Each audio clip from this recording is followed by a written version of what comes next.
students, welcome back to Pado Engineering. I am your teacher Vanshika and today we are going to learn about Java programming language. That is features of Java. I already told you what is Java. So Java is a programming language. It is also a high level language. कि Java language क्या है जो कि human understandable language, जो कि हमें easily समझ में आती है. ओके, उसका सिंटैक्स हम एक्सप्लेन कर सकते हैं, एक्सेस कर सकते हैं. सो दैट इज जावा और जावा इज अ प्रोग्रामिंग लैंग्वेज. ठीक है, अब आपको क्वेश्चन आ रहा होगा कि जावा फीचर्स क्या हैं, क्यों हमें जावा फीचर्स पढ़ने हैं. तो yes, if you are learning Java तो आपको पता होना चाहिए कि why Java language is very important. And remember, Java features ये जो टॉपिक है वो MSBTE की सिलेबस में भी है.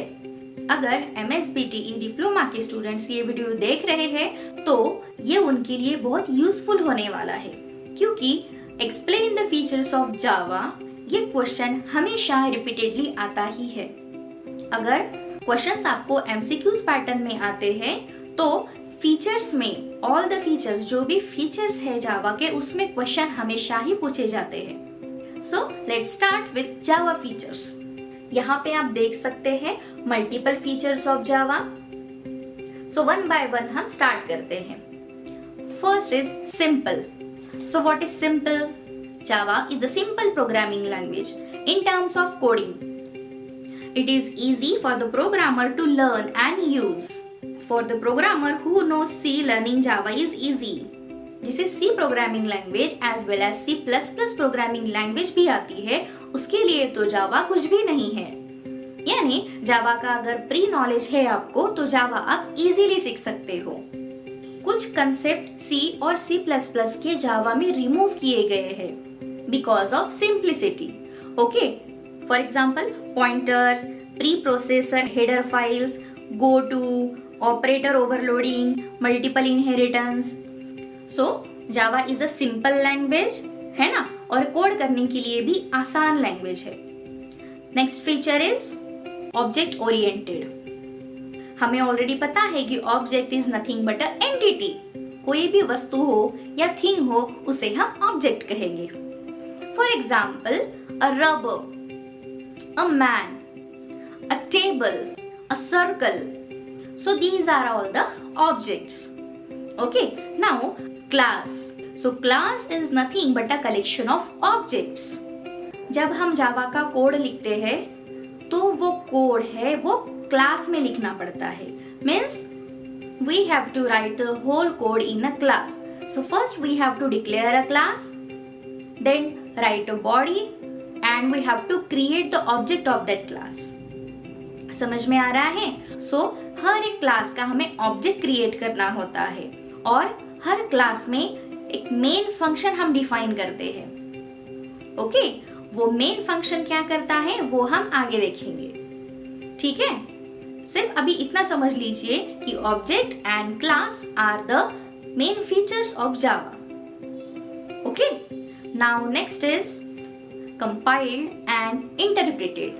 So compiled and interpreted is also called as two-stage system. Why? Because source code is translated by the Java compiler into the intermediate code. So this code is called as a bytecode. जो भी source code है वो translate होता है. Source code means क्या होता है कि हम जो भी लिखते हैं, जो कोड लिखते हैं वो. ओके, सो वो सोर्स कोड ट्रांसलेट होता है इंटरमीडिएट कोड में. तो वो इंटरमीडिएट कोड को हम क्या बोलते हैं? Byte code. ओके, और वो कौन करता है? Java compiler. ठीक है, एंड सेकेंड स्टेज में क्या होता है फिर? Byte code interpreted to machine code and executed. Interpreter जो बाइट कोड जनरेट हुआ है उसको मशीन कोड में कन्वर्ट करता है. ओके, सो ये जो बाइट कोड है या फिर ये जो कोड है ये हम कौन से भी मशीन पे रन कर सकते हैं, है ना. Means we can run on any platform. Next क्या है? प्लेटफॉर्म इंडिपेंडेंट और आर्किटेक्चर न्यूट्रल और पोर्टेबल. पोर्टेबल नाम से आपको पता ही चल गया होगा कि क्या होता है.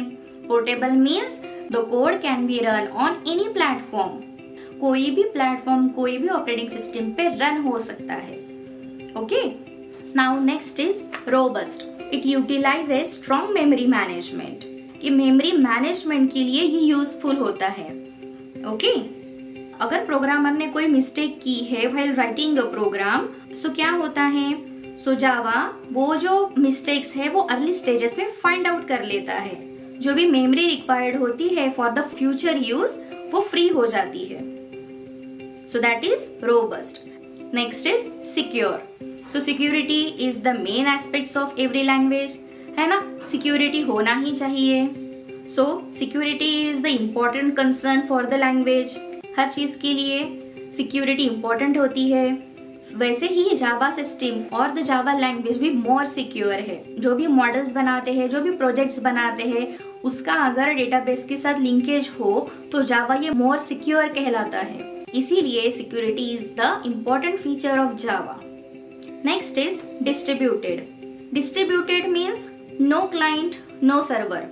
Multiple programmers at multiple location can collaborate on the same project. Okay, if I have one project on my PC and one of my friend wants to access the same project from her laptop. Okay, so we both can access the same module or same project at the same time. ये possible होता है remote method invocation, that is RMI package के साथ, जो कि जावा में ये RMI package हम जब इंक्लूड करते हैं तो वो ऑटोमेटिकली कॉल्ड होता है from remote location. So that is distributed. सो आज हमने जावा के फीचर सीखे।